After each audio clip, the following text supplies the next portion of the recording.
City University Television presents the American Theater Wing Seminars. Working in the theater.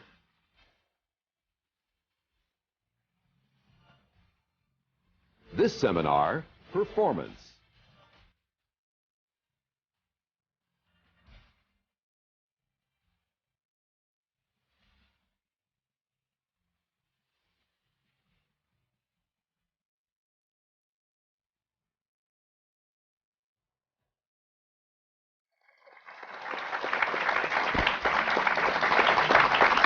Welcome to the American Theater Wing's Working in the Theater Seminars, now in their 31st year, coming to you from the Graduate Center of the City University of New York. Professionals are brought together by the American Theater Wing for these seminars to help provide an insight to what it's like to work in the theater. Today's seminar is with 6 leading performers. We hope to learn not only about their preparation for a career in the theater, but also about the drive, passion, and temperament needed to survive in the theater. I'm Isabel Stevenson, Chairman of the Board of the American Theater Wing. I would now like to introduce our moderator for this seminar, distinguished television interviewer and critic, and a member of the Wing's Advisory Committee, Pia Lindström. Pia, would you start? Thank you. Thank you. I can tell that we have a very passionate panel here today, full of ideas, wonderful actors, and I'm so happy to be amongst you. Brian Stokes Mitchell, who is Broadway's leading musical man. Today, on the end, Clare Higgins, winner of the Olivier Award, now on Broadway in Vincent in Brixton. Brent Spiner, on Broadway. You know him from television, movies, as well as the gentleman on my left, Alec Baldwin, of course, you know from movies, television, and he's been in the theater. I saw you first in '86 in Loot. A girl I fell in love with when I saw her in thoroughly Modern Millie. Sutton Foster burst onto the stage in the most incredible way, took my breath away. And a gentleman who has not taken my breath away yet, but we don't know. And never Eddie will. is You keep your breath. Otherwise you die. a comedian. That's really bad. Eddie Izzard, who is now in The Day and the Death of Joe Egg, which is a very serious play, and you're a very funny man. I'd like to know how you were cast. Well, it's got a huge amount of comedy in it. I mean, it's being the story of parents bringing up a mentally and physically disabled child, doesn't look like a big sort of, hey, let's go see that straight away. But it's based on the the life story of Peter Nichols and his experience with his own daughter, Abigail, and so he's got a lot of comedy in that. Which is dark. I don't think he likes calling it a black comedy, but it's you're just laughing right up to the end. And it's quite amazing, having been a sort of student of comedy, the amount of laughter you can get into the play while everything is getting more and more hellish. Mm-hmm. So I was cast as, I mean, he actually said he wrote it for a stand-up comedian. But I wanted to be an actor when I was a kid. I only got into, well, I couldn't get any parts at school and whatever, so I ended up doing comedy, then I ended up in stand-up, and so there's this big, curvy route back to trying to do drama. So I've been trying to do more and more dramatic roles. It's a crossover role for me, so I was kind of a logical choice, because it's got sketches in it, it's got addressing the audience, and I come from that area, and it's got all the drama, which is where I've been trying to drive myself since about '93. You're all so well known and so accomplished. Do you still have to audition?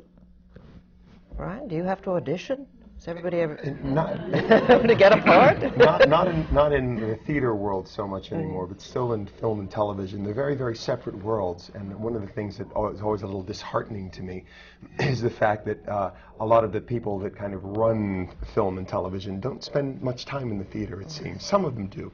But the vast majority don't. So when you go in, I go in very much as an unknown. There's an advantage to that, too, that I find is that one of the things I like about performing on Broadway is you kind of have a bit of fame, but you still are able to retain some of your anonymity, which is very important to me, because I'm actually a rather private person, and I really cherish my anonymity. And so it kind of gives me the best of both worlds. In New York, people know me, and then I go to Wichita or you know, Buchanan, West Virginia, and people don't know me so well there, so that's just fine. Sutton, how did you get that great part? Oh, well, I originally wasn't cast as the part. I was cast as the understudy in the out-of-town, the pre-Broadway tryout of Millie in La Jolla, California. And I was thrilled to be a part of it because I really enjoyed the show. I thought the show was brilliant, and I just wanted to be a part of it in any capacity. And I had auditioned to play Millie, but never could really show the creative team that I was capable of doing it in the auditions. I'm not a great auditioner. And so I said, I'll be the understudy, and they said, sure. So I went out to La Jolla, and about a week before we started previews, I think the universe took over, and I found myself being fitted for costumes, and I was thrust into the spotlight and opened the show and cried for hours and not knowing what the hell I was doing. And then they asked me at the end of the run if I would do it on Broadway, and I said, okay, and here we go. Well, you seem to burst forth fully formed, you know, like Venus. You came out, boom. I imagine it took a lot of training, though, before you... Absolutely. And I'm still constantly training. I mean, I still have so much to learn, and I've learned so much this past year about the business and about what it is to do 8 shows a week and to be in the spotlight and to the pressure and the responsibility of starring in a major Broadway musical with millions of dollars behind it. And I'm constantly trying to become a better performer and keep stretching and become a better artist. Do you have to audition, Alec?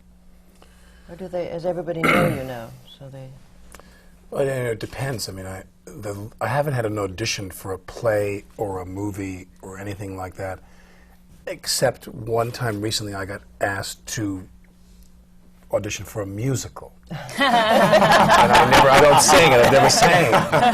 And now that's the thing, is everyone's going to take voice lessons and sing. I just did a film with Matthew Broderick and talked a lot with Matthew about that, who hadn't sang until he did How to Succeed.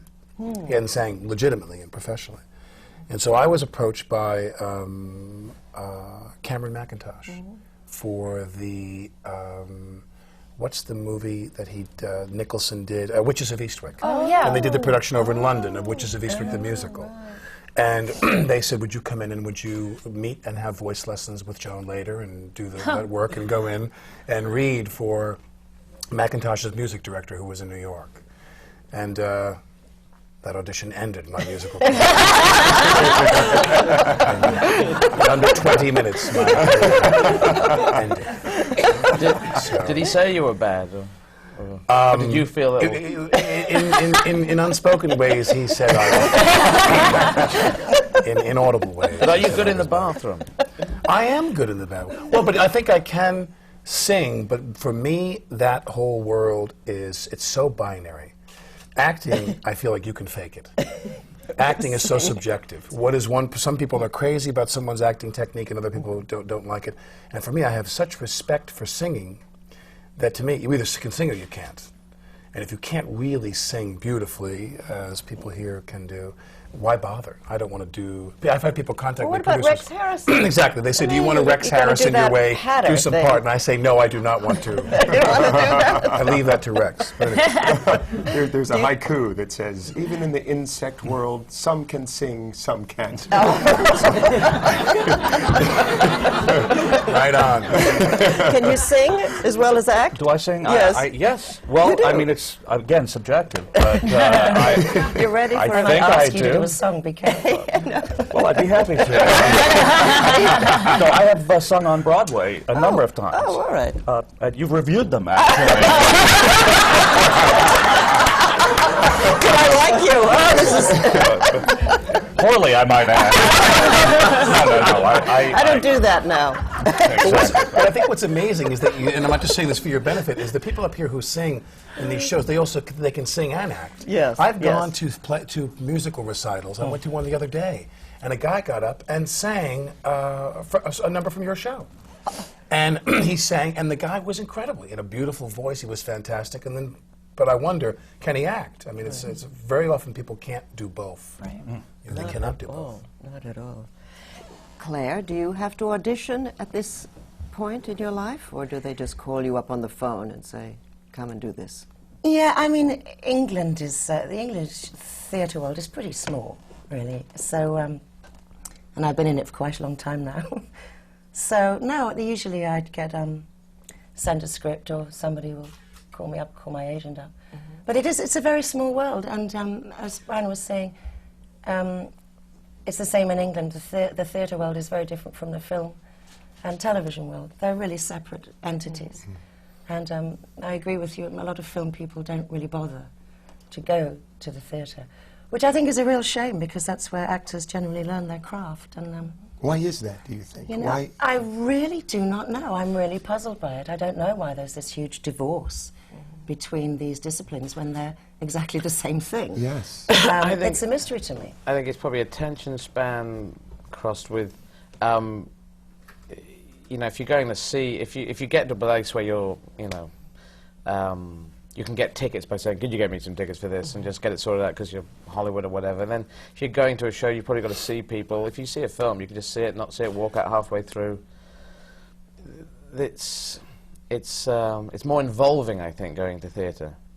And it seems more of a mental effort, so Hollywood's got to fly over and go and see it, if it's that kind of thing, so the film people tend not to see it. I don't know whether the independent film people of New York see a lot of theatre. Does that? I think you're right. I think that theatre is much more of a... I mean, the French say, they don't say, I'm going to see a play, they say, j'assiste à une pièce, I'm going to help with the play, which is much more nice. a sort of joining in thing, and I think that's That's cool. To me, it's almost the only sort of, well, one of the only meaningful kind of public rituals we have left. It's a sort of secular ceremony, almost, and I think it's a joyous thing and a wonderful thing, and I kind of almost, I'm slightly in mourning for the ease with which we can access television and film. As you say, it's on if I want to see this, off if I don't want to see it. Right. There's no commitment But film's a bit to one's different. enjoyment of it, or to one's... Wouldn't you say that film's a bit... You have to still go out for film. I mean, television, on, click, click off, but that film still is that commitment of going out and for people making a night of it. But the price, obviously, is the other thing. With the higher prices, a certain section of society goes to theatre. Film is more An older egalitarian. society. Everyone goes Anyone to can film. go. So people feel kind of somewhat cooler by film because it's more streety. Theatre's more pulled away, reserved, kind of ivory tower-ish, certain audience, and it sets up that image. I think that the theatre people have to, you know, obviously think more. You know, a lot of people who want film entertainment, for the most part now, is like a snack food. Yeah, you don't. know, You can it's sort of something where check out. there's a minimal amount of work you have to do. I mean, it's not. Think of a film that compares to Stoppard on the level of intellectual exercise you have to do while you're watching the piece. But the divorce you talk about, that's interesting to me, is I know a lot of film and television producers who love the theater, and who go to the theater and are crazy about the theater, and still won't consider. Not that they boycott predominantly theater actors, but they don't think about them because they think about them as people who are very devoted to acting and very muscular in their acting, and that's not what's required in films very often these days. What the people, sometimes we go through periods where the biggest stars in the film business are people who replicate the same thing over and over again. Do you think the movies got smaller? Well, I think that the acting has been taken out of the movies. Right. Not in independent film. I mean, there's a whole world of film where acting is what's called for, but in big Hollywood studio filmmaking, the acting has been subtracted from those films as much as possible, because that's why effects and explosions and design and all these things, you don't have to coax a computer out of its trailer. You don't have to worry. You don't have to worry if a computer just broke up with its boyfriend or is ill or whatever. The more they can take the human element out of the movie, because it's a technical medium, the happier they've become over the last 20, 25 years, I believe. Yeah. Well, let's get back to theatre, because we're here to talk about Yes. this is a seminar on the I theatre. beg of you. Yes. So I heard an actress say at another seminar I did that her true teacher, and I like that expression, her true teacher had taught her how to find the voice of her character in a play. And I'd like to ask each of you how you find the voice, unless you're using your own voice, which presumably on the stage one doesn't. Did you, for example, I'll start with you, Brett, how do you find the voice of your character in Lifetimes 3? In my case, it had to be beaten out of me by the director, basically. But we're in a theater, actually, a unique theater. We're in the round at the Circle and the Square, and that has its own peculiar difficulties because at all times there's someone behind you as well as in front of you. So you really have to be loud. And the first week we were in the theater, I kept going to the director and saying, "Are you sure I'm not screaming?" And he said, "No, you're not. I can barely hear you." And I was shouting. And I've asked people since, does it seem like we're unusually loud? And they say, "No, you sound just like a normal person talking." So. What do you mean by voice? What do I mean by voice? When you say find the voice of the theater, what do you mean? Find Well, the meaning? Or? That was, yes, That was your question, you're wasn't asking it? me a question. Well, I think it means the sound of that particular character, because you can't, unless you're doing something that's all aspects of yourself. Well, I think all characters are ultimately aspects of yourself, because then you can root yourself in reality. Millie, sorry, hello. Millie is actually rooted. How dare I speak? Millie is definitely rooted from from me. I take aspects of my own self because then, therefore, I'm completely comfortable when I'm on stage for 2.5 hours each night. But as far as like little colors that color Millie, a lot of my character came out of from my body. I watched a lot of films, Bringing Up Baby. I watched Katharine Hepburn and the women, and got the style of the times, and it's like everything just sort of came from there. And then, but as far as the way I speak or the voice that I use, it's Sutton. What about in your? I think you have to find the sound of your character, don't you? I don't. It's Or interesting the the way you're style or putting the- it. I've come to acting. Even though I wanted to do it when I was 7, I've been late getting there. So I've come through other different mediums of comedy actually before I came in. So my approach, I'm still on a learning curve, and I sort of know some. I know some very weird things about, or I've picked up in just a very odd way. I've come in there, not there. I've come in there with a lot of other baggage. I've done street performing, for God's sake, and it's just weird. So for me, I'm now at the stage where I'm trying to pull characters to me. I don't know if that is the technique other people use, and I get the impression that Olivier was pulling obviously some aspects of his characters, but some of these diverse characters, not just Olivier, but anyone who's doing an acting role, they could do an acting role that's quite away from them, playing Nazis. Hopefully most people who play Nazis aren't Nazis, and they've just got to take certain aspects of themselves and then fill in a whole lot of others from somewhere else. At the moment, I found that people would say to me, "You're in that film? You're in that film? I didn't see you." Like I was doing very disparate acting, as if I was trying to get that guy, then that guy, and I thought I better pull some more of this out of myself. And so I'm making it up as I go along because I don't know. I did accounting, and so they don't. Before, that's how you got teach into show business. Yeah, accounting and financial management with mathematics. So. Oh, very good. That'll do it. But you played Macbeth. That can't be. You weren't yourself on stage if you're doing Macbeth. Good God, no. So, where do you find his sound?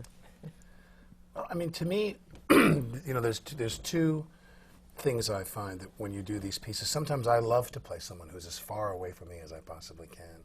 Let's do funny voices, and let's do accents, and let's do dialects, and I want to get as far away from my own, demeanor as I can. And for me, I guess the voice comes from the disposition of the person. I often sit when I do a piece and I think, is this person brave in the world? Are they confident in the world? Are they timid in the world? Are they sexually confident? Are they sexually insecure? Are they someone who walks into a room and they have a lot of clarity about what they're doing in the piece and why they're doing it, and they have a lot of strength? Or are they a weak person, and are they someone that is insecure and questions themselves? And I think more often in film, you can make that work because you can modulate your voice more naturalistically in film. And in the theater, you have to send it out there, especially in a Broadway house. But I find, for me, it all begins with the disposition of the person. Are they a confident and secure person, or are they kind of a wounded and fragile person? And, when I did Macbeth, it was like, everything was about the action. Everything was about, so when everything to me had to be very, when he was upset, he was very upset. And when he was homicidal, he was very homicidal. And when he killed people, I mean, I remember Zach Braff, who's now on that show Scrubs on NBC. I remember I would kill him every night, and I would stab him with this sword, and he would be downstage. This is the audience, and he'd be facing upstage, and I'd stab him with the sword, and then I just kind of leave it there and look at him. It was like a moment. I just like savor the kill, you know? And then I would put my foot on his chest and peel him off my sword. And I thought, how can we make it as vulgar and disgusting as you can, and make it as violent as you can? Because this was a guy that loved to kill people in battle. That's what his main meat was, so to speak. Claire, you have in your part that you're playing, this is a woman who has a secret. She's in love with young Vincent van Gogh. And Van Gogh. How did you find her style, her demeanor, so that you would convey she's keeping this secret? Well, really, I'm not sure I quite put it like that. I agree with Alec, and I think it does come from disposition. I mean, for instance, if you're playing a severely depressed person, then, which I am in this play, then you're going to have to find a way of being true to that, but yet being able to communicate it to the audience in a perfectly audible manner. Right. I think the thing that I do, really, is I always imagine myself, and I think Sutton was saying something rather like this, I imagine myself as being an organ, and I pull the stops out to various points. I don't turn into somebody else. I use bits of myself and pull them out at various levels to modulate a new person.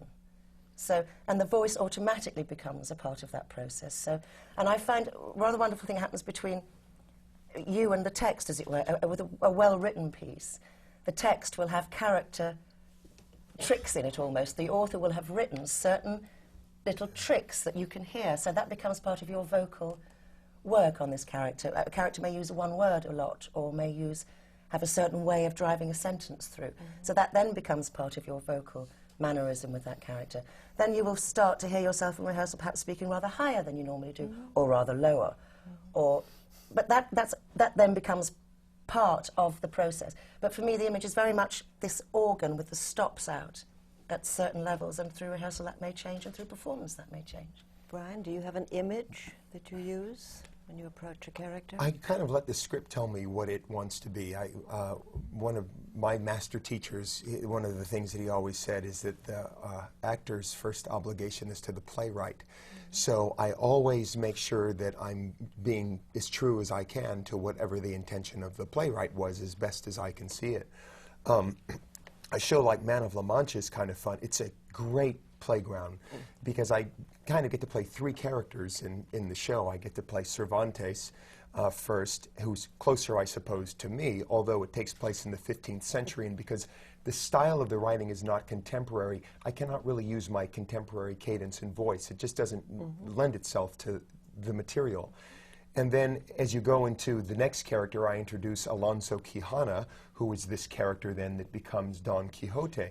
Alonso Quijana is this old, frail man, basically, who in real life, in real times, was probably 60 years old, but in nowadays it would be probably more like somebody well into their 80s, 90s, you know, like that.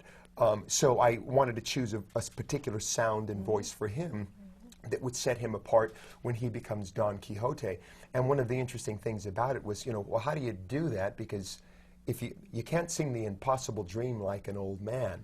People want to hear The Impossible Dream sung, you know, the way The Impossible Dream is sung. And so one of the ways that I started rationalizing it in my head is kind of when he becomes Don Quixote, it reconnects him to his youth. It reconnects him to that solid part of him. It reconnects him to his gut, to his passion, and all of that. So that, in a sense, when I start singing most any of the songs that I sing as Don Quixote, I'm singing as he thinks he is. He thinks he's this young, vibrant man. But you found out at the end of the show, as he gets this confrontation with the Knight of Mirrors, as it's called, he looks and sees, oh, I'm not that. I'm not this young person that I feel. And I don't know if there's anybody in the world who stops feeling young. I think we always feel young the older we get, and we look in the mirror and go, wow, that's me. I don't feel like that at all. And I think that's the confrontation that begins. And then at the very end of the show, he becomes very, very frail, Alonso Quijana again, and we kind of hear him at his weakest point. So it's fun. I get to explore all these different voices and then switching in between them, because the story switches in between it, and finding the clearest way to be able to do that. But it's not only with my vocal voice, it's with my physical, my body language. And that's something that I'm obsessive about, and I love people's body language, and that really, I think, is one of the great joys of the theater, whereas film is right in your face, right in your eyes. In the theater, you get to use your whole body in very subtle, interesting, fascinating ways. In New York, Claire and I were talking about, one of the great things about New York, wow, you can see all kinds of body language just on the street. It's the best picture in the world. To continue with you just for a moment, there are, I was going to say none, but I can't think of another one, leading man now of your generation in the American musical theater. Is it like being a tenor in the opera? There are just so few of you? Or why? Oh, I don't know. Is it so hard? I mean, it must be so incredibly complex to become a man who can sing and dance and act and who's good looking. I mean, you've got to have all that to be a leading man in a musical. And I think there's a lot of people out there who want it. You know, it's not like you do what you do when there's not a lot of people out there that want to have that. Yes. You scared them all away. I mean, Kiss Me, Kate, I mean, everything. There's no room for anybody else. You're doing them all. But I just wonder why, if the technique of doing this is something that you said you had a great teacher. I've had great teachers. I've had many, many great teachers, and some have been acting teachers, and some have not been. Some have been like Joseph Campbell, or some have been like life teachers. Pardon? Life teachers. Life teachers, absolutely. And I think perhaps my deepest teachings have come from them. My teachers have been my parents. My teachers have been people that you see on the news or in all these other areas. That's the great thing, I think, about acting, is that once you, or anything really, once you learn how to learn, all you have to do is start. The world is a most wondrous, incredible place, and people are so incredibly fascinating. And once you learn how to learn, and learn how to look at it, and learn how to observe it, and I guess the trick is what you learn in acting, is learn how to then take that into your body, and then be able to bring that into a stage, and turn that into something that is meaningful and communicative to an audience. I think that's the real trick of it. But how do you do that? How do you learn that? I'm not telling. Wise man. Wise man. What do you think? I'm stupid as well. Brian Stokes Mitchell, ladies and gentlemen. Well, did you have a great teacher? I did have a great teacher, actually. I think of him more as a Mr. Chips, sort of. Because I've learned nothing from life, actually. I keep hoping, maybe today. But no, I had a great teacher, and he was. I had this great teacher in high school who made a difference to so many people's lives, everyone who came into contact with him. And there are many people who are in professional show business today who were in my class in high school. Both the Quaid brothers, Randy and Dennis Quaid, were in this class. Where was this school? In Houston, Texas. Houston, Texas. Yes, breeding ground of great talent. Yes, okay.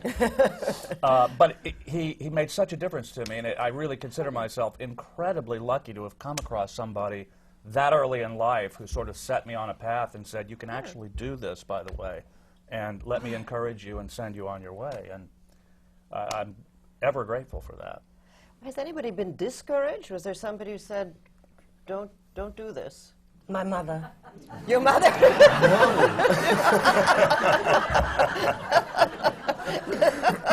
Really? She said, don't do it. Yes, You have no talent, she said. Well, no, I remember I was about 13, and I came from quite a large family, and I remember wanting desperately to become an actress, and I used to actually steal money and go to tap dancing lessons and things and run away from school. And I came up with this plan, because I thought we were a bit overcrowded anyway in our house, and I came down one Sunday after church and I said, Mummy and Daddy, I've got a plan. I'm going to go away to stage school and I'm going to train to be an actress. And make lots of money, and it's all going to be marvellous. And my mother slapped me across the face roundly and said, "How dare you!" It was as though I'd announced, "Mummy and Daddy, I'd like to go and walk the streets for the rest of my life." And I was sent upstairs to do extra Latin. You thought that would discourage you. Yeah, I felt pretty discouraged about But that. that didn't stop you, apparently. No, I just got very silent about it all. I see, I see. Anybody else was discouraged from Yeah, a life on the boards? Oh, yeah. In college, I went to Carnegie Mellon University. It's a lovely school. It wasn't for the best school for me, but it's a fine school for some. But I did go for a year, and was told by professors that I would never succeed, never make it. And now you're like, hey. Now I'm alumni, whatever. Hello, Sutton. But no, and I left school. And I was looking at. I moved home and worked at waited tables and was looking at colleges to go into something else. I just thought, well, I should look at other things, and then ultimately was dragged back into the theater. My heart wouldn't let it go. So. Well, you come from a family of actors, so perhaps there was no escape. Well, for them it was different. My got into this, and I was working and did the first job I did was a soap here in New York for a couple of years, and I was living in New York. And my brothers would be sitting home in my mother's house, and they'd be, I think I can say this safely, they would probably be stoned and drunk out of their minds or something, sitting in my mother's TV room, watching TV, and I think they literally would sit there and go, man, if he's on TV, we should be on TV. I don't get it, man. If Bozo's on TV, because I'm the much hated oldest brother. So they were like, man, why not us, man? And they all just ran with it. And they did. Familiarity breeds real contempt, I think. Eddie, were you ever discouraged? Did anybody say?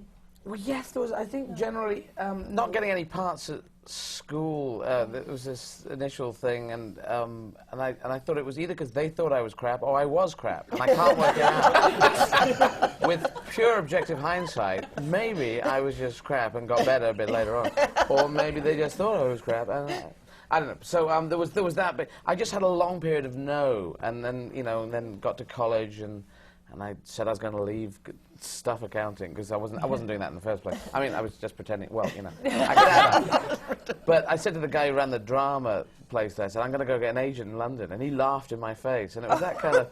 But this is not anything specific. My dad was saying, as long as you're happy. My stepmother wasn't into it, and then nothing happened for 10 years as well. So everyone was sort of right. I couldn't do it, and there was nothing happening, and it was all proving that it wasn't going to happen. Then I turned it around.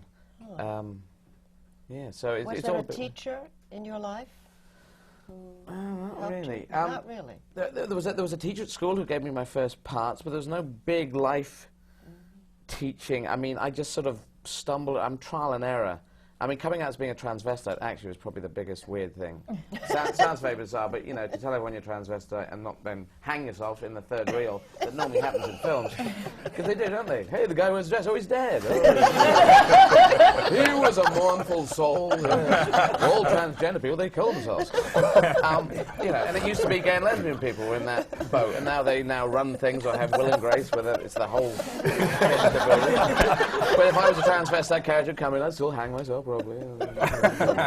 So getting outside that loop and getting into a very positive frame of mind on that was some sort of weird life teaching experience.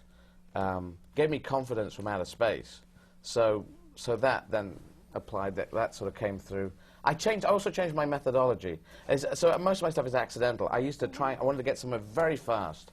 I was watching, I wanted to be a child actor, then I wanted to be a teenager, then I was 18 and I was ready, and then I was 30 and it started happening. So there was an enormous amount of, God, wow, that's exciting.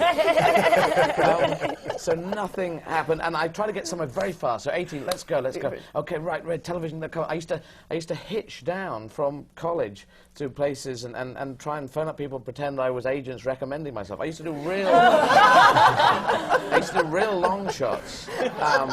I was going to get in that, and then I was going to get something by the time I was 25. I was supposed to get in a comedy television series like Monty Python, and I was 24 and a half, and I thought, this plan is not working. So I changed it into, okay, I'll get somewhere as slow as possible, stuff the speed thing, let's just make it so good that eventually people go, oh, wow, what are you doing? And then when that started working, I thought, yeah, this is much more fun. Because stuff the age thing, let's just, who cares that, oh, it's crap, but he's only 7. And who says, this is genius stuff, but it took 100 years to make. Still, it's genius, you know. So I realized the time thing was not important. It was just try and do good stuff, and that's the mantra that I applied. And I went solo as well, and that meant I could just develop my own weird thing. And so it's come from that. Have there been any teachers who've been harmful? For instance, did you go to RADA or other? I went to LAMDA, London Academy of Music and Dramatic Art in London. Yes. No, I have to say I was extremely lazy at drama school, having got there. I was really rather badly behaved and rather lazy, and hadn't ever been to London before. And I was sort of almost sacked from drama school. And I didn't have any bad teachers. I would say I didn't have any particularly inspiring teachers. I did have a very inspiring teacher at school who was completely mad. And Miss Clements, she was amazing. She had long hair all in a bun, and she taught us English and drama. And at the end of the class, she'd take the pin out and her hair would come. She'd say, "Scream, girls, scream!" And we would, and it was the best bit of fun we had at school. She inspired me. I wanted to be like her. I wanted to be mad with a lot of hair. Do audiences teach you anything? Do audiences teach you anything? Every single night. I have to say that's probably the best teacher I've ever had, is an audience. And I was talking about this to someone yesterday in the play and saying, it is extraordinary now. I can tell as soon as I walk on stage, the quality of the silence, what kind of audience it's going to be. Yes. Really? Now that is, to me, amazing when I think about that. I can tell you exactly what kind of house they are before I've even opened my mouth. What is it, a vibrancy? Yes. It's an actual tangible feeling to me in the air. Yes. I agree. And you have the same? Absolutely, Yeah. yes. I can tell within the first 3 minutes of the show. Well, when you say that, what can you tell? They're going to applaud a lot, or It's just a sense. It's like the first line I'll say if it just depends. Sometimes if no one laughs, you go, oh. Either I'm really off or the audience is tired. You know, or it's hot or it's something. You know, it just you can just sort of tell. You can actually. It sounds like rubbish. It is weird. It sounds like, hey, we're all mystical, and hey, we're touching crystals and stuff. But as a street performer, I can actually do it for venues as well, and as a stand-up. I can actually go in and vibe a good room. It's very odd. You can actually vibe spaces that will work and which won't. Even on the street. Specifically on the street, we found we had to do that. You'd actually just stand there and almost go glazed-eyed, and you could feel from the human traffic walking around whether there was the energy was low enough that they would stop and watch, because certain places people just keep going because it was a way through. So you can actually vibe the rooms as well, on their own before people come into it. It really sounds very mystical, but it's...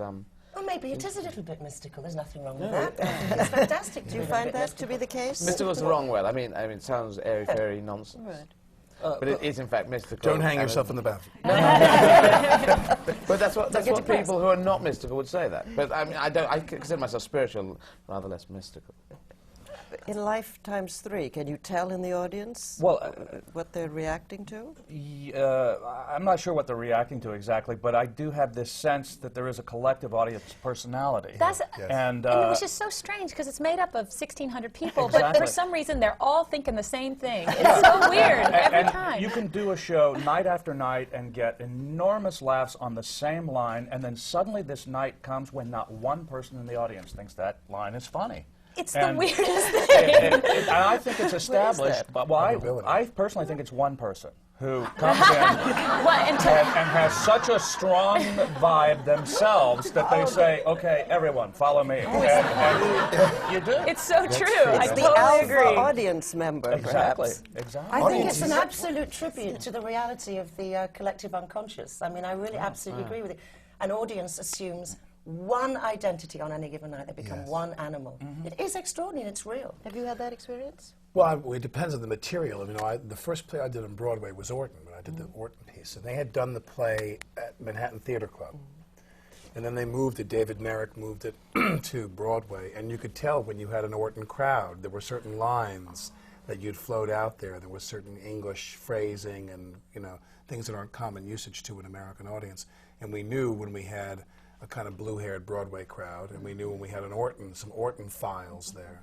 But you were talking about teachers before, and I wanted to make sure I mentioned this, that for me, the people that I've learned the most from in the work I've done, well, there's two things I want to mention. That is, other actors are the people that I've learned the most from. I have learned the most from other actors. And following that is this idea, when you talk about how do you deal with the frustrations in the beginning, for me, it's harder, the way I feel about what I'm doing is harder the older I am than when I was young. Like when I was young, when I was 22 years old and I was running around New York, and someone sat me down when I did my first TV show, I did a soap opera, and they said, and I look back retrospectively and I could see that they knew I was a complete idiot. I was like Gomer Pyle to them, you know. And they said, and I could see them looking at each other. They go, "We're going to pay you $350 an episode to do this show." And they were watching it. And I sat there and I went, you know, golly, y'all gonna pay me $350 an episode. Man, I never made so much money in my entire life. And they all said, and literally the producers of the show were like, God, we got a live one. We got a real boob on our hands. You know what I mean? In the beginning, it's all almost for fun and for free, and you're having a good time. It's when you've been doing it for 20 years, and you hit a patch. I mean, I had a year of my life where I couldn't do, on a creative self-expression level, I couldn't do anything I wanted to do. I couldn't do anything. I mean, and you have to go a year where you're going, I can't get it going. You know what I mean? I'm going to do movies to make a living that are all, you know, things I don't want to do, whatever, and you're not getting off, so to speak, on anything you're doing. I'd love to hear people talk about that, what they do when they don't get to, you know, when they hit a lull or a dip. How do you keep it up? That's the way to put it. What they do. Well, Not about you're looking at careerism. me. So Well, I don't know. I keep it up, so to speak, by well, I have a sort of other life, so I'm quite lucky, really. I trained to be a psychotherapist, and that's a whole other world, except that it isn't in a way, because, of course, the boundaries, they're both studies of the human condition, acting and psychotherapy, so really the boundaries merge a good deal. And I'm going on to study Jungian psychology in more depth now, and that for me is the most exciting and fascinating world, and I will never be bored again as long as I live. That is a fantastic feeling. That's just a brilliant feeling. So, and it's also a good feeling of safety, because if the whole of your creative endeavour is predicated on acting, I think you're in a very shaky position as a human being, ego-wise and creativity and in every other way. I think when it's predicated on a rather greater mind than your own, and you found an original thinker you can believe in, and you want to go on and study that, and it's an endless study, then you're in pretty good shape to keep yourself busy when on your off days. Yeah. You know. In theater in the round, how does the audience affect you? They're practically on stage with you. They are. And so, how do you work with that? Well, you know what? I think the lesson we've learned from doing it is not to work with it, is to do the play, and to hope that they come along for the ride in one way or another, and not to have expectations of the audience, and to trust the play and what you've rehearsed and just do it. Don't you have to act with the back of your head or something part of the time? Because those of us who are looking at your back, don't you have to do things? There is. The back of my head is one of my best angles, actually. Let me show you, actually. You have to do things you don't know what you're missing. Thank you. It's just amazing. Don't you? There is a history for that. You have to send out energy behind you, perhaps. Well, you normally act with your whole body anyway, don't you? Yeah. You don't just sort of turn bits on. Well, but I don't know, but I would think I'd just be going forward. Television, you just go forward. I get this sense that the audience wants me to turn around, though. I don't know. I'll tell you, it's a bit of a nightmare doing stand-up in the round, because there's no other person facing the other direction. Right. So you just go round and round and round, trying to bring everyone in constantly, and you go nuts. So I advise that one person shows, solo shows, don't do it. Oh, not in the round, not in the round. Do you try to adjust to an audience? Do you try to change No, I think you try and persuade them that if they're not reacting right, they're wrong. I've dismissed a couple of audiences, which is amazing for performers. I sent them away, they were crap. But you can only do it in street performing, because they don't pay to the end, so there's no deal here. And they came up, and me and my partner, we were busting our guts, ripping our guts out there, putting down stuff that was not very good, but was done with such stuff, and they were just, So I said, no, you're no good, go. And then they wouldn't go. Then they got very interested. It became very theatrical. I did this twice, and the second time, my partner thought I was joking, and I said, no, they're crap. And I was off, and he kept coming on and saying, do you want him back on? And I go, I'm not going on, they're just rubbish. And he just thought it was a joke, and the audience wouldn't go then. What about these noisy audiences, like phones going off? Oh, has that ever happened? My favorite are when, in the front row, and this has happened several times at Millie, you'll have some children passing a bag of Doritos. Oh, it kills me. I'm like, why are they eating? And the parents are just sitting there. Sometimes you do a show, and the audience, like, let's say you do a straight play, and there's some comic element to it, so it kind of throws you, because you do the play, and sometimes an audience will laugh at all the laugh lines, but give you a very mild reception at the end of the show. Then there's people who don't laugh at all the hot button lines of the show. Then they give you a standing ovation. They're sobbing. I did Streetcar on Broadway, and we would sometimes, I had to learn that there were people who sometimes, who their great respect they're paying to the performance and to the production is that they're just listening very intently. They might not be very vocal in their appreciation. And one time, this young woman, like in the front row, she took a picture of us on stage in the middle of like one of the biggest scenes in the play, and the rape scene. And so when it was over, the following scene begins. The lights come up and we're playing cards. It's the last scene of the play, and I'm talking to my friends, and I have this beer in my hand, and I'm doing my lines, and we're talking. And I walked up and I poured the beer right on the girl's head in the front row of the theater. Oh, no! And look at this. She's like. I wish I took a picture of that. So I dumped this beer on this girl's head, you know. I just was so... I mean, I got that way. I would do the show, and I would, like, mutter to the audience. If I thought we'd really nailed it, because you know, collectively in the company, when you've done a good show, and we would do everybody was on, and everybody scanned it, we rode that wave, and we do it, and then everybody in the audience would be like this, and I would take my bow, and I would literally be going, you bastards. And you like mutter oaths to the audience that you hate them because they're so unappreciative. I hope I never see any of you ever again. I have to say, you know, sometimes when actors come off, and this really annoys me, actors say, oh, they're a terrible audience. And that always makes me say there's no such thing as a terrible audience. It's always the actors as far as I'm concerned. And I don't things are... I really, no, I really don't. I actually, and to me, if an audience is unresponsive, there's something going wrong with the energy on stage. And even stuff like cell phones, you know, people go, oh my God, a cell phone went off. Well, you know what? You can gauge two things from that. First of all, you can get when the audience hear a cell phone go off, if the audience is going, oh, it means they're on your side. That's nice to know. Yes. If you hear someone go, hello, that's a problem. Secondly, it's a good test for you as an actor. Why should it interfere with your concentration? It's not in your world. So don't buy into it. I'm quite tough in that way. I think I'm quite tough, really. I don't think there's any such thing as a bad audience.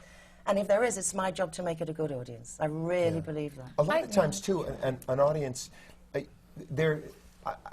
when I was doing one of the first Broadway shows that I did, I ended up being out early on in it, and I guess I sprained my ankle. And I remember sitting in the audience, and towards the back of the orchestra, and somebody had gone down in the lobby and was having a coughing attack.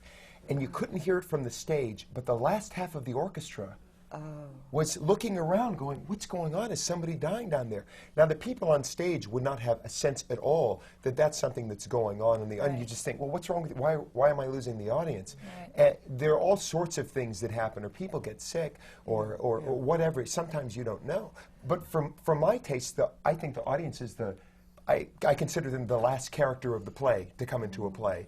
They really help, I think, everybody shape the show, shape your character, shape your laugh, shape your timing, and then it changes. And that's, I think, what's so fun about the theater is that it's never the same way every night. Every audiences, in what we're all talking about, reading audiences, they're as different as every individual in an audience. And just as we as individuals can start becoming good at reading individual people, I think once you start performing and doing 8 shows a week for any length of time, you start becoming a connoisseur of audiences also, and appreciating and enjoying what they are. And sometimes it's even sections of an audience that needs a little picking up. Or sometimes you'll go in and you can feel like before the show starts, oh, this audience is really giddy. Okay, well, I can play this laugh a little bit different here. Or this audience is really dead. Let me hit this section a little bit quicker than I normally would, and then it'll get to this punchline in a different way.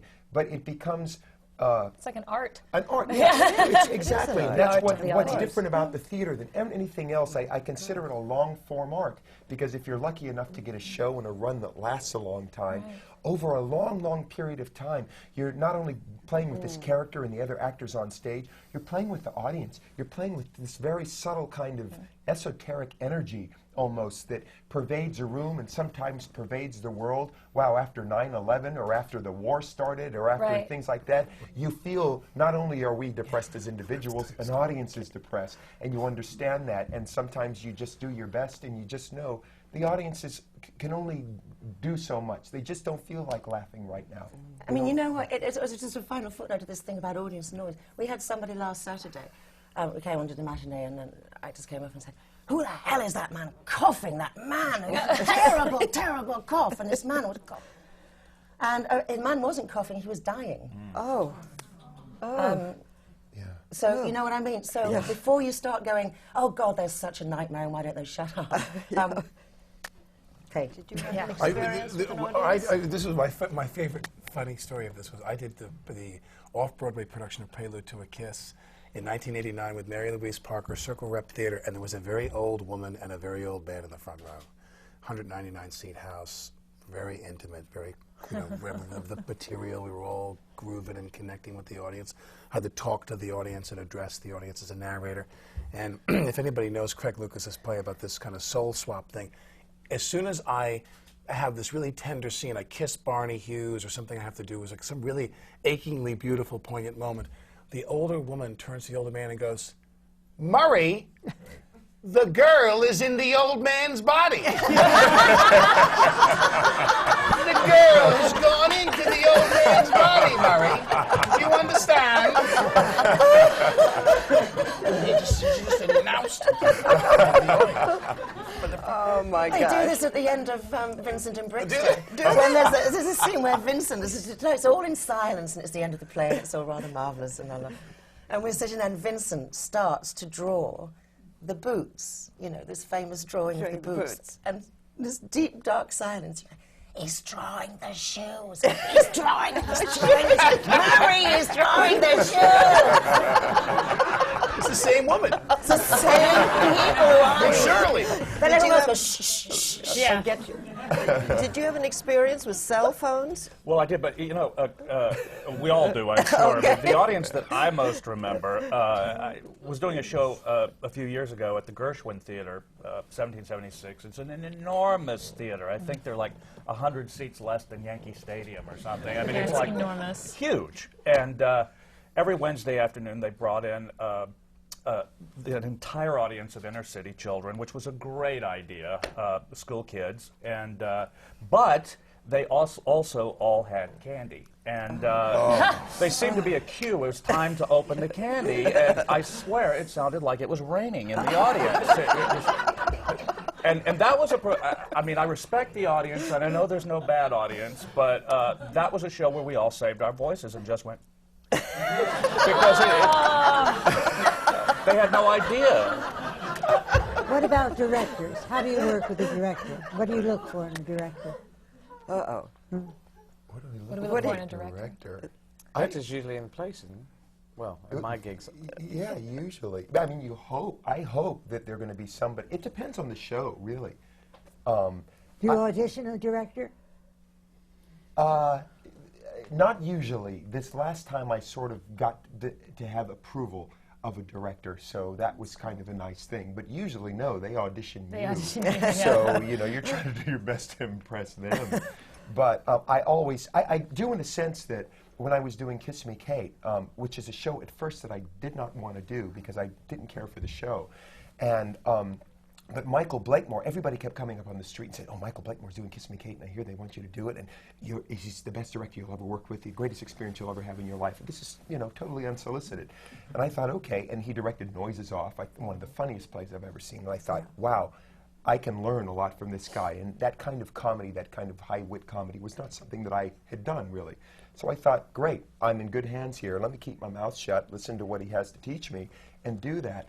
And he taught me great, great things. It was a wonderful, wonderful, knowledgeable, fun man. And he directed in a very funny way because he wouldn't give you a line reading, but he would say things like, well, you know, when he comes in, you know, you should say, yes, how are you doing today?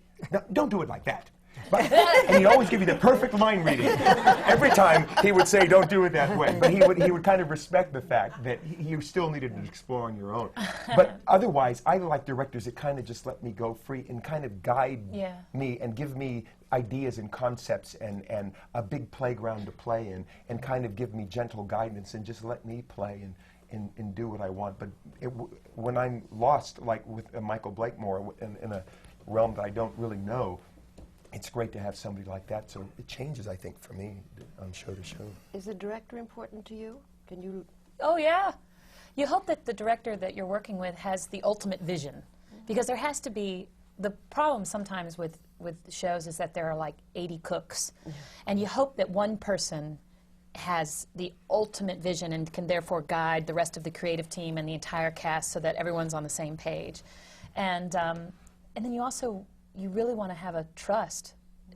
I would have never, I was thrown into Millie with a week of rehearsal, and I would never have been able to have done it without Michael Mayer completely guiding me in La Jolla and here in New York.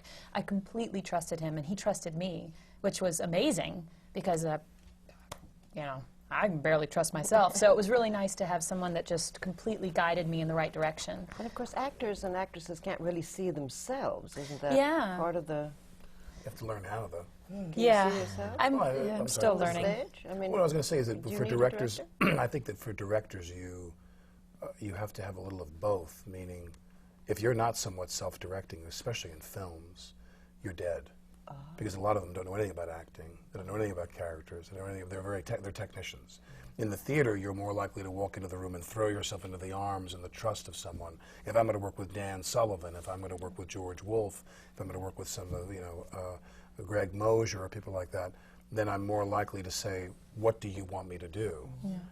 In film, many of the people who are working in film, you don't have an answer to that question. You have to become very self-directing in that way. It's very painful that way. And I mean, I've been doing, I'm so sorry, I've been doing Millie for over a year now, 8 shows a week, and he's not there all the time. He'll come in every other month or so. So it really is up to me as an actor to maintain the level of what I'm doing each week. So many things play into it, the audiences and also the craft of how exciting you get 8 times a week to try to do your best. But you have to be your own director in a sense, because if you start going down the wrong path, you have to be the one to keep yourself in line and keep telling the story. I think there's always, for me, a level of confusion about this. I've always understood as an actor, it's my job to produce a character. I'm always confused by actors who say, I don't know what he wants me to do. Because it's my job to produce a fully fleshed character. That's my job. It's not I don't think it's my job to sit there and have a director say, I want you to play like this, this, and this. I think it's the director's job to say, does that fit into my big scheme of things? And if not, then we can modulate. Right. But my job is to produce a fully fleshed character. You got to come in prepared. That's right. You got to do the work before the first day of rehearsal, and then hopefully the director will guide you. Together you guys can guide down the right path. We're going to talk a little bit more about your preparation, but first we're going to have a pause to hear some words from Isabel Stevenson. Before we get back to the American Theatre Wing's Working in the Theatre seminar on performance, I would like to remind you that these seminars are only one of the many year-round programs undertaken by the American Theatre Wing. You are probably familiar with the American Theatre Wing's Tony Awards, given for achievement of excellence in the Broadway theatre. But we also have an important grants program providing aid to off and off-Broadway theaters. We have also expanded our scholarships to promising students to pursue studies in the theater arts. We offer a comprehensive guide to careers in the theater to those seriously interested in entering the profession. As a long-established charity dating back from World War I and World War II and our famous stage door canteen, all of our programs are designed to reward and promote excellence in the theater. We just love to introduce young people and their families to theater and the magic it unfolds. We take great pride in the work we do and remain grateful to our members and everyone else whose contributions help make possible the dynamic programs of the American Theatre Wing. Our work is so important to the theater and the community, and we are proud to be a part of this exciting industry. So now, let's return to our panel on performers and those wonderful people who have given their time and energy and knowledge to make this program possible. And our moderator, Peter Lindstrom, would you please go on and thank all these people for me too as well. Thank you, thank you. Mr. Brown, thank you. And all of you. Now I want to ask this very astute panel a very serious question, and it is this. What do you do when the prop's not there, the door doesn't open, the gun doesn't go off? Alec? I go through the window. You go through the window. I went through the window when the door wouldn't open. And that's smart of you. I did a play, and the doorknob falls off the door. And the door is facing downstage, fourth wall. So the wall is the house. And I am doing Streetcar, and I've got to go, and I got to go pick her up and do Stella, Stella, Stella. And all the guys throw me in the shower, and they all run out, and they slam the door, and the knob falls off. So I come out of the shower to go get my wife and apologize to my wife, and the door knob falls off. And there's a screen inside the door, because you're in the South. And what I should have done, and I would never let this, I will never make this mistake again, we learn as we go, is I should have put my fist through the screen, as the person would have done, and opened the door with the other knob and let myself out. But instead I stood there, and I walked around the door. And the audience erupted into the biggest laugh I ever got in the history of the run of the show, and applauded. And then when I came back, I realized, after the fact I have her in my arms, that the other knob is off. So this time I wasn't going to be outdone, and I kicked the door off its frame, and it broke right off the frame. That's pretty good. My good. favorite thing is of everybody who's worked on the show, there was nothing like New York stagehands in the world. And the New York stagehands, I used to say to them one time, I'd say, I'm going to punch the table. And I punched this, really, it was a heavy, heavy oak table. And I would say that line, I'd say, remember what Huey Long says, every man is a king. And I am the king around here, and don't you forget it. I'd say to my wife, to Blanche and her sister, and to Stella. And I kept punching the table, and I crushed my knuckle. And my hand was numb. So I said to the stagehands, could you cut this section of the table out and put like a foam pad in there for me? And I want to be able to punch the table. And the stagehands literally stood there, like 2 or 3 of them, and they went, you want us to cut the corner of the table out for you, Mr. Baldwin?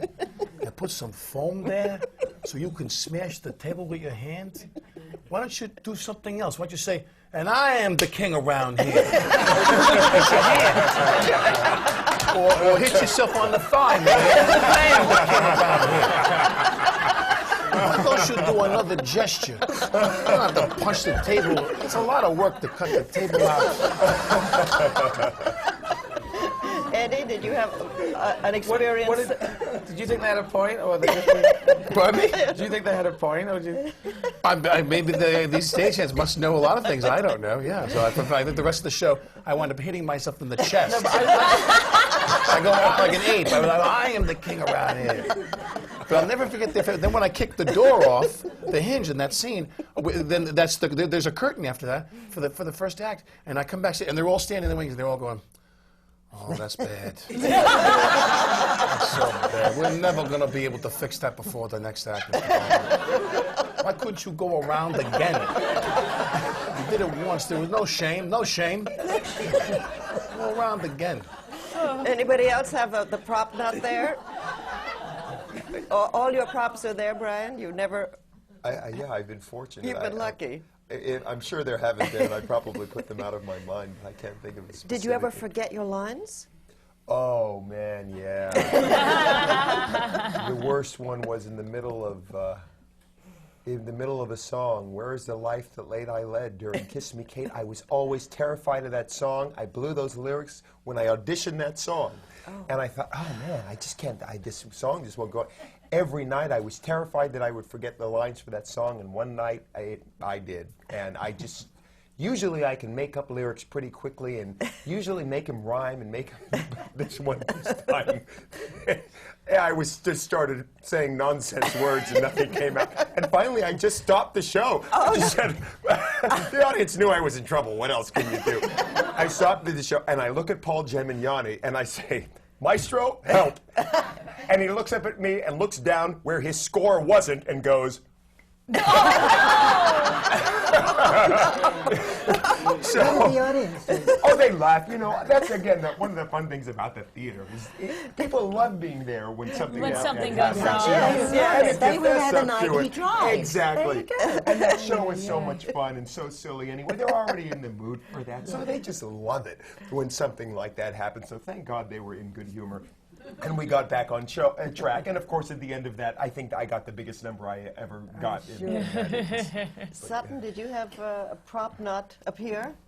Well, I have more of a Getting or a breaking character. I'm not proud of it, but it is probably. We have a scene in Millie where it's me, Millie, Jimmy, and Mr. Graydon, and we do it's a very serious scene, and we stand up and sit down, and it's this sort of very farcical scene. And I was on stage with Gavin Creel and Mark Kudish, who always tend to have little twinkles in their eyes, as if something could just send them over the edge. Mark Kudish especially. But one night I say a line, "Sad to be all alone in the world," and the audience applauded, and Mark Kudish just held for the laugh, and I was frozen like this, and and then all I saw were Gavin and Mark's shoulders going, and I thought, oh no, we're gone. And then the audience realized that we were laughing, and they started laughing, and it was over. I literally at one point had my head in my lap going, just go! Someone say a line! Just go!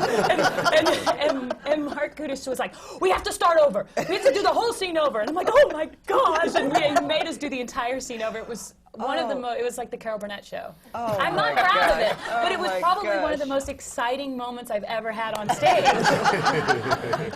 Have you forgotten a line or had a door not open? This is a very dangerous thing to say. I've never yet. Oh. It's like, Please. You're lucky. Don't do it. And Brent, has something happened to you? I had a situation once on stage. It was very similar to this. We played, the audience was pretty much where you are, a little bit closer actually, and I was playing with an older gentleman, and he was playing my father. And what I had to do, there was a blackout, and the two of us were on stage, in a big easy chair. And during the blackout, I was to turn the chair, find him, put him in the chair, sit at his feet, and the lights would come up. And lights went out. I turned the chair, I reached for him, and I heard, "Huh!" And I realized he'd gone into the audience. And so it was completely black, and I stood at the end of the stage in the blackness doing this, and finally grabbed his hands, pulled him on stage, put him in the chair, lights came up, and it was a guy from the audience.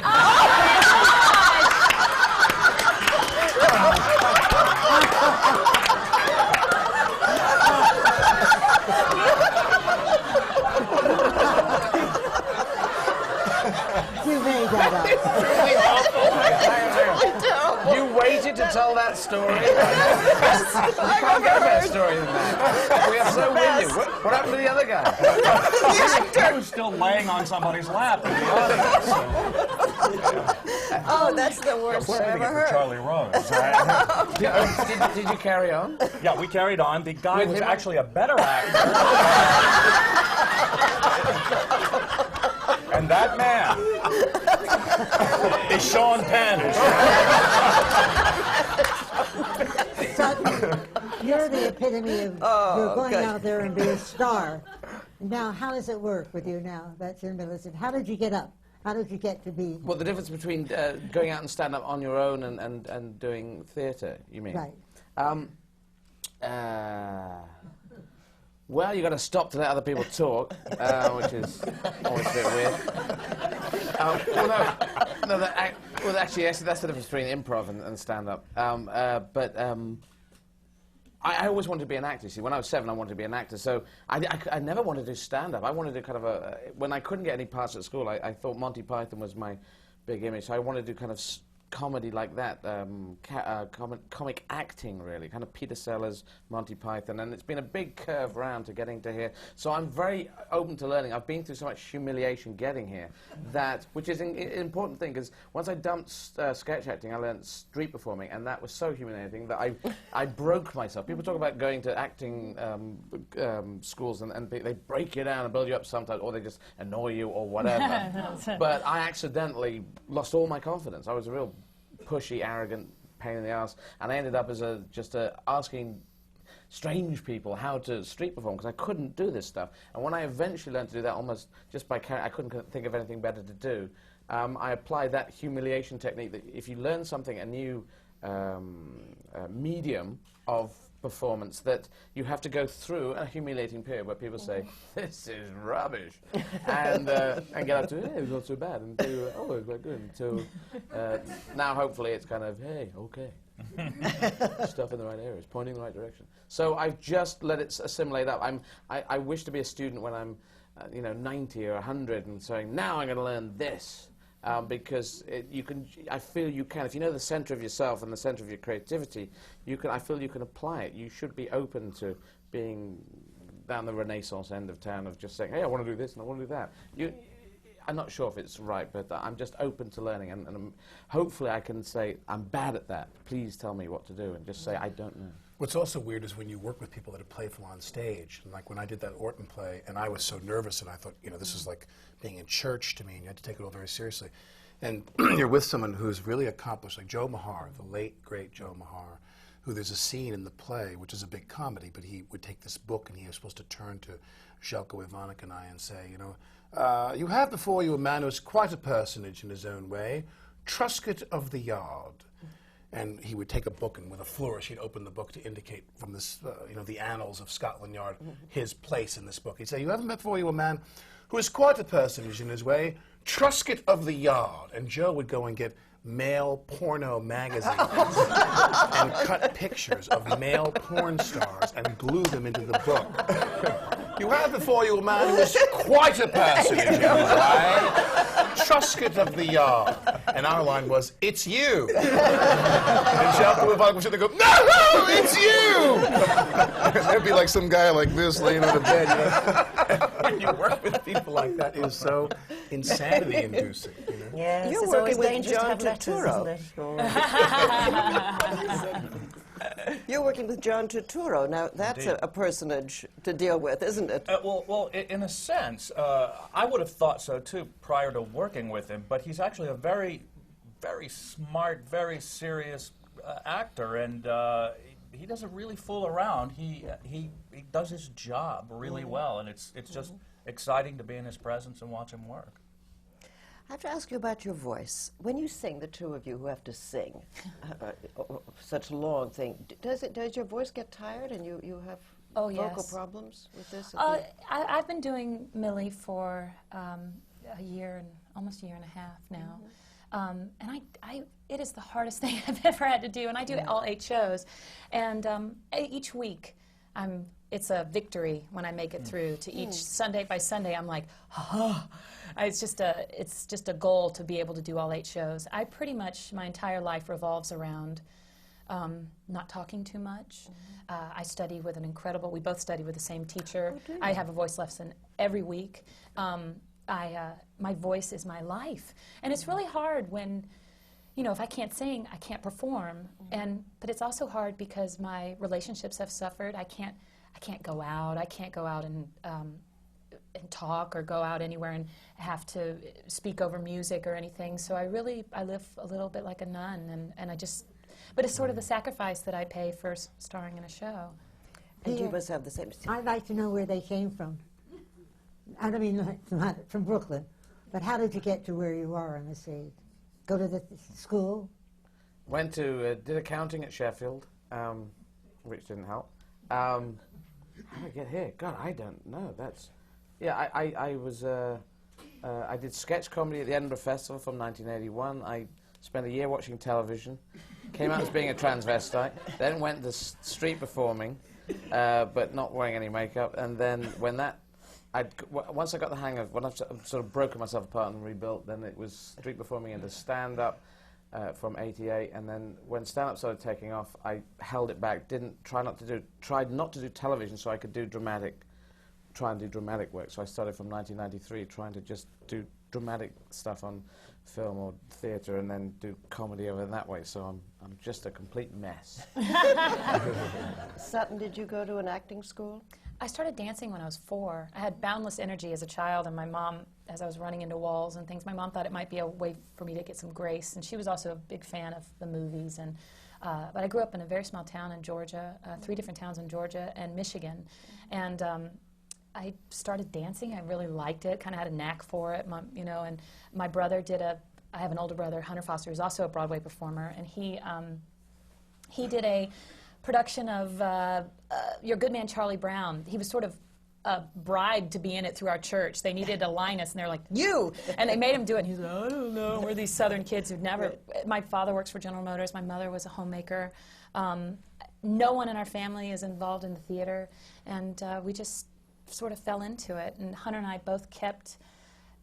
we were just good at it, and we just kept doing community theater and high school theater, and moved to Michigan and just started working in professional little theaters around Michigan. And they had a call for the first national tour of Will Rogers Follies in Detroit, and I was 17, just Did you turned get an 17. agent?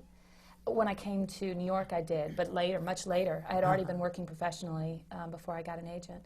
But I was 17 years old, and I went to an open call for the first national tour of Will Rogers, and got a call back and was flown to New York, and never been to New York. Was on the stage of the Palace Theater, never been to a Broadway show. Auditioned for Tommy Tune and Cy Coleman, who were in the audience. I was a child, and I got cast. And next thing I knew, I was a senior in high school, and I was on the road with Will Rogers Follies. And then ever since then, I just sort of kept working. And I got an agent once I came to New York, and I was doing the national tour of Greece. And they had seen me in the show and asked if I needed representation, and said, yeah. Alec, did you go to a acting school? I went to NYU drama school, and but you know, the thing that I think was most determinative for me was when I came into the business, and I did a soap. Was the first job I had at 30 Rock, and it was one of the last half-hour shows in New York, and so everyone in the cast could go do theater, and they had contracts where they would be get-outs and they pre-taped their scenes, and it was interesting for me that my first professional gig, and this is why I say I learned so much from other actors, was the world I was in was a show that was a half-hour show that was an older show, and its audience was an older audience, the actors were older. It wasn't this kind of youth trip that soaps have become over the last 20 years. And every one of these people would spend the summer break at a summer theater. They do dinner theater, they do regional theater. Jim Pritchett, Lydia Bruce, Liz Hubbard, David O'Brien played my father, Val Mahaffey, Frank Luz, Johnny Pankow was in the cast for a while, Tuck Milligan, all these people who, when we would sit around and talk, they all talked about the theater.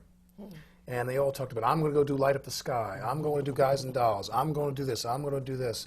And it was by being around them at the early days of my career that I was indoctrinated into. I mean, they really basically said this without saying it. You know, you're nothing if you don't do theater. And I remember just this aching yearning, because I just kept working and doing TV and movies to just always run and do a play whenever I was available. And back then it was easier. You know, I was doing a play a year for about 6 or 7 years until after '92, and it became harder. But for me, my first jobs, I learned more on my first jobs about professionalism and how to save your energy and how to deal with... I was going to say one last thing, which I thought was interesting. I saw a guy the other day at a reading of a play, and he was wonderful. And I went backstage afterward, and I said, do you have an agent, and do you get a lot of work? I mean, I thought he was this really gifted young actor. He said, yeah. He goes, I got an agent, and I said, do you ever think of doing this kind of a program? Because he was a very deft comedian, and he was very funny. And he said, he goes, yeah, I don't think I'd want to be on one of those kinds of shows like Saturday Night Live or whatever. He says, I really don't work well under pressure. And I thought, wow, you know, there really is a significant difference between doing this. I mean, there are people who become professionals in this business, I believe, because they have something that people who don't become professionals don't have, which is when you work in this business, when the curtain goes up at 8 o'clock at night, nobody cares how you feel. You know, nobody cares if your boyfriend just broke up with you or you're not feeling well. You can't give the disclaimer exactly, beforehand. Exactly. You got to go out there. You got to do it. When they roll the camera and they point the camera at a piece of air, you have to step in front of it and do what they're paying you to do. No one cares how you feel. And that way that you can, like you talk about how you control and manage yourself during the day in order to do the show. I would go to work sometimes, and sometimes I knew, for me it's like an energy tank. You talk about the organ. And for me, I know how much is in the tank. So I'll go to work and I'll see someone and I'll go, well, how are you today, Sutton? And she'll go, oh, my father isn't feeling well, he's very sick. And I'll be like, I can't know that now. I can't know that now about you. I only have enough energy for me to do the show tonight. Please don't talk to me about your family illnesses. Brent, did you go to an acting school? I went to drama school. I mean, I went to a college and was a theater major in college, and then I came to New York and went to acting school here. My first impulse to be an actor, I think, was when I was a very little boy. My mother owned a furniture store, and so we were one of the first people in Houston, Texas, to have a television. That's how old I am. And some of you might remember. You know, Alec. Don't look at me like that. I can't believe you didn't admit that. We have a long way to go here in this business. Exactly. Anyway, this is back in the 30s. In those days, they had a test pattern on the television. First thing in the morning, last thing at night, there was a test pattern. And my mother was a very smart woman, and she would put my brother and I in front of the test pattern first thing in the morning, and we would watch it for hours. And it was an Indian. Do you remember the Indian head test pattern?